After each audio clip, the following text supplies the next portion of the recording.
Adapun hal-hal yang fiksi, hal-hal yang hanya bersifat dongeng atau pembelokan sejarah, maka itu sama sekali tidak bisa disebut sebagai sebuah sejarah. Karena nasab bagian daripada sejarah, maka nasab juga adalah ilmu pasti.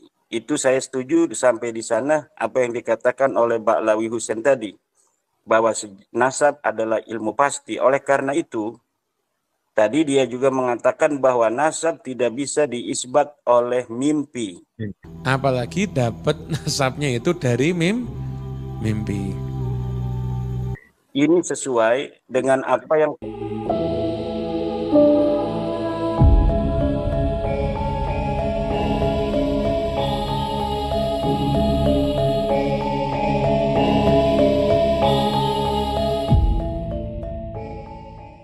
Maka dia akan mendapatkan laknatnya Allah, malaikat dan semua manusia. Dan tidak akan sedikit pun diterima ibadahnya, baik ibadah yang wajib ataupun ibadah yang sunnah. Kenapa? Karena dia menasabkan diri kepada bukan orang tuanya. Contohnya nih, bukan keturunannya Gajah Mada, tapi ngaku keturunan Gajah Mada. Masuk ini, bisa kena ini. Bukan keturunan Wali Songo, tapi dia ngaku keturunan Wali Songo, kena ini. Kenapa? Karena dia menasabkan diri kepada yang bukan ayahnya. Lah harus dipahami bahwasanya tentang pembahasan nasab. Nasab itu ilmu pasti. Saya ke Kiai Imad. Kiai Imad kurang lebihnya bisa menangkap ya Imad ya tentang poin-poin yang dijelaskan oleh Habib Muhammad Husain tersebut. Bagaimana ya Imad?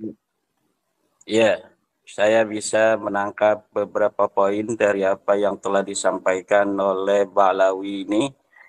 Ba'lawi Husain ya namanya. Bahwa yang pertama titik poin adalah tentang nasab itu adalah ilmu pasti. Yang kedua bahwa background dari apa yang telah disampaikan oleh Ba'lawi ini adalah bahwa ada orang yang mengaku bernasab kepada Sunan Giri. Yang kedua adalah tentang bagaimana para Ba'lawi rapih di dalam mengurut dan mencatat silsilah. Jadi dari apa yang telah disampaikan oleh Ba'lawi tadi, kita dapat menarik sebuah kesimpulan. Pertama, sebenarnya yang disampaikan untuk poin pertama, yaitu tentang bahwa nasab adalah ilmu pasti, ini di situ saya setuju. Karena nasab adalah merupakan bagian dari ilmu sejarah. Menurut sebagian para ahli, sejarah adalah termasuk di dalam ilmu pasti. Sebagian yang lainnya mengatakan bahwa sejarah bukan ilmu pasti. Dari perbedaan sudut pandang dua kutub ini sebenarnya muaranya sama.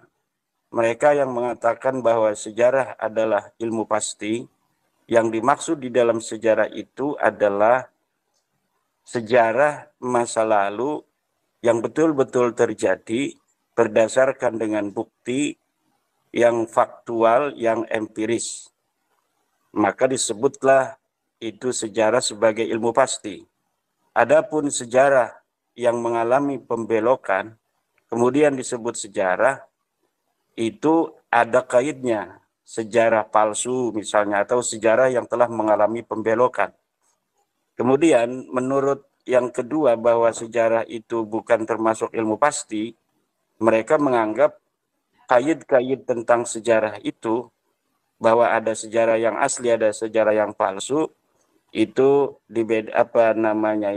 tetap disebut dengan sejarah walaupun dengan penamaan tambahan, yaitu sejarah palsu.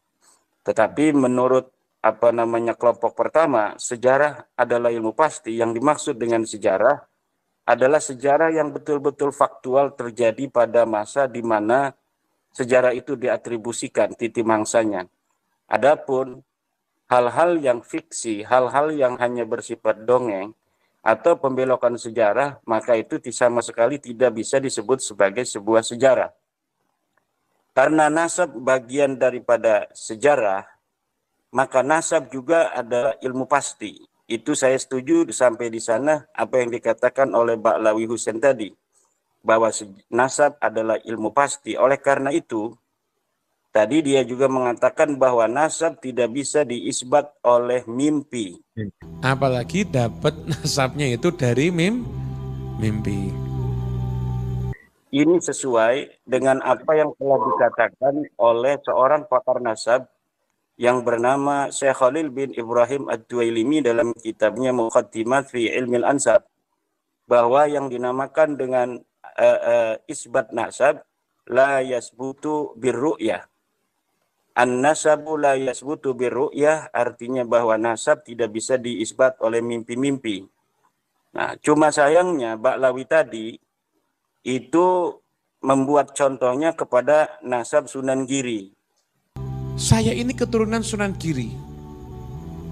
Tuh, kok kamu bisa tahu? Iya, saya tuh pernah naik bis, ketemu sama bapak-bapak tua, dibilangin, kamu itu keturunan Sunan Giri, berarti saya ini keturunan Sunan Giri.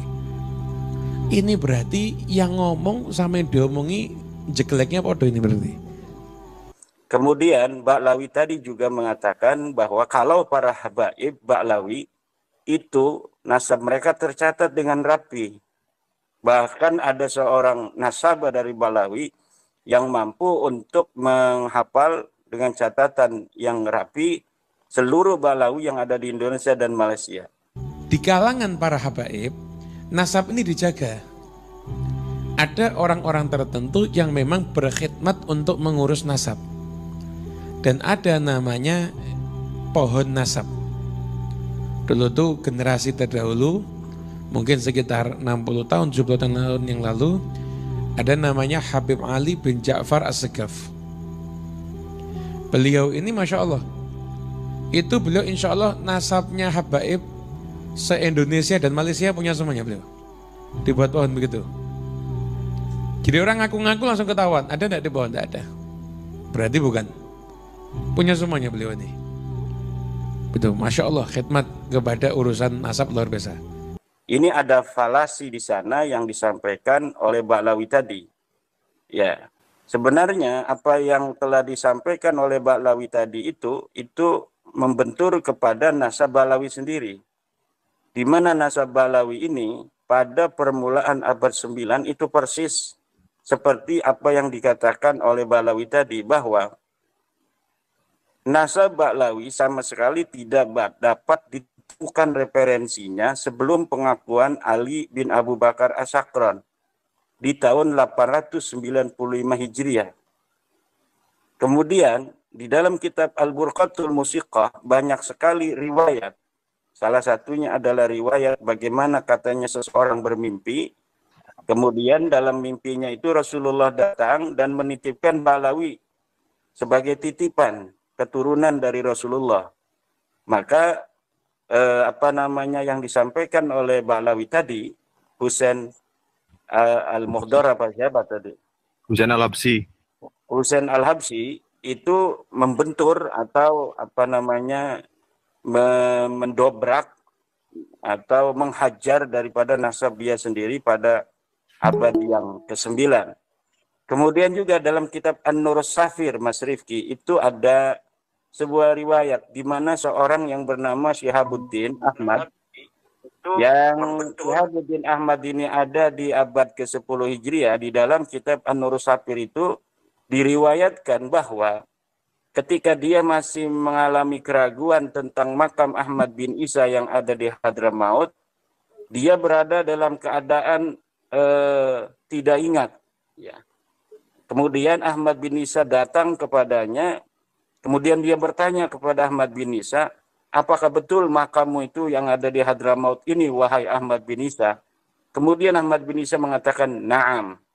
Dari situ kita dapat menarik sebuah benang merah antara apa yang diucapkan oleh Ba'lawi Husain Al-Habsyi tadi dengan riwayat-riwayat yang ada di dalam nasab Balawi yang penuh dengan itu haluisme, yang penuh dengan nilai-nilai yang seperti yang dikatakan oleh dia.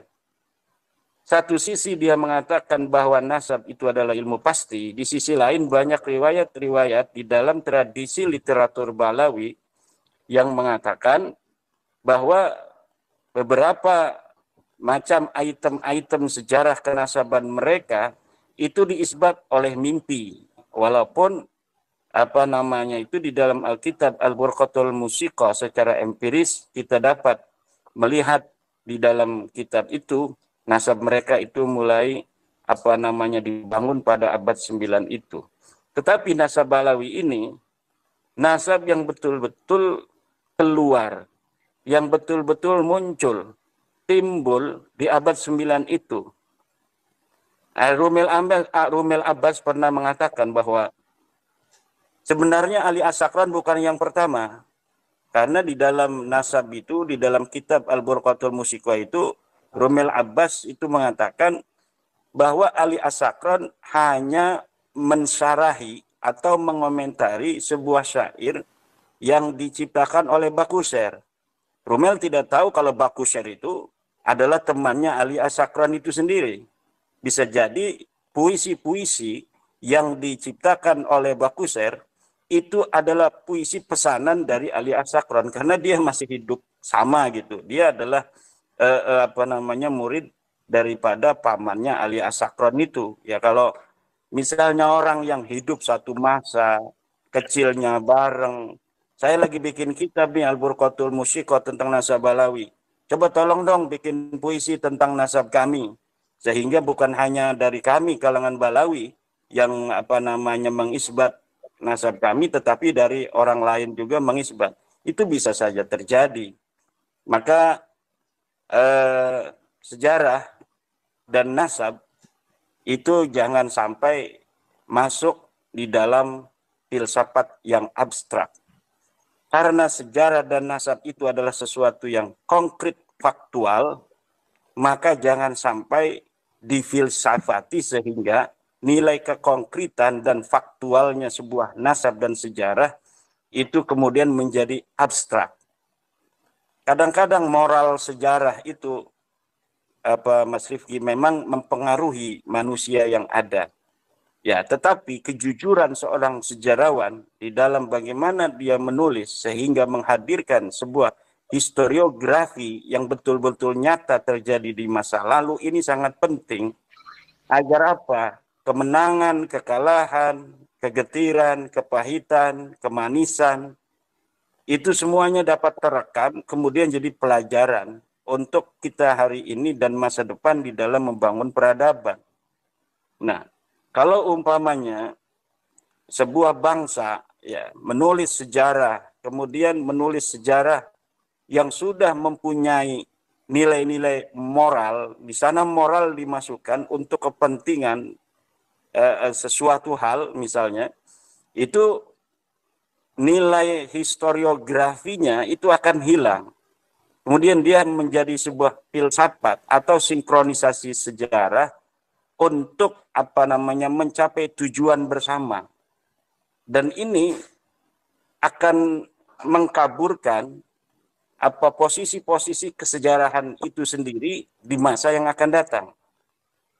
Nah, memang di satu sisi historiografi murni sesuai dengan fakta dan kenyataan di masa lalu itu kadang-kadang bagi suatu daerah yang tidak memiliki spirit perjuangan di masa lalu itu mungkin akan kurang bisa untuk menjadikan mereka yang hadir hidup di hari ini kemudian bisa menatap masa depan dengan penuh kebanggaan.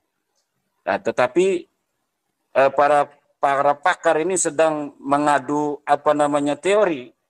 Apakah penting kita untuk menghadirkan sejarah apa adanya atau kita harus mengkolaborasikan sejarah dengan moral sejarah sehingga suatu sejarah yang tidak baik di masa lalu kemudian tidak menjadikan orang-orang yang terkait dengan kedaerahan sejarah itu terjadi tidak menjadikan dia menjadi orang-orang yang inferior.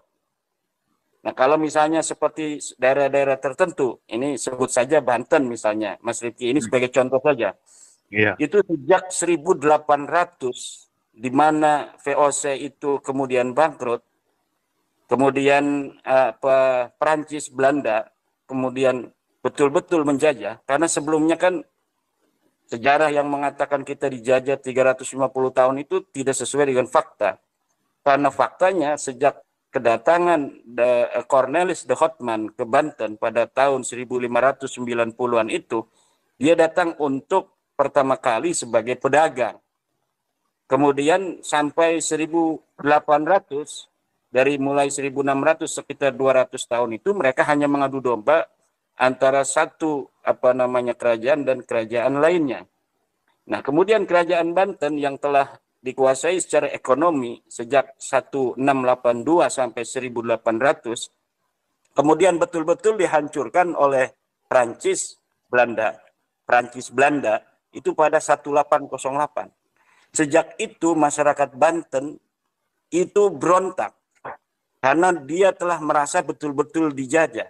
Maka baru beberapa tahun sejak keruntuhan daripada Kesultanan Banten 1808 dia diruntuhkan dengan perang dari Sultan Aliuddin yang memenggal kepala seorang Belanda yang bernama Peter de Puy. Kemudian disusul dengan Ki Nuriman yang memberontak dari Pandeglang, disusul oleh Mas Jebeng, disusul oleh tahun berikutnya oleh Mas Jakaria, disusul tahun berikutnya oleh Cilegon, kemudian disusul lagi oleh Nyimas Gampara, Nyimas Melati. Kemudian setiap tahun sampai Perang Cikande dan Perang Caringin, itu setiap waktu terjadi sebuah peperangan sampai 1926.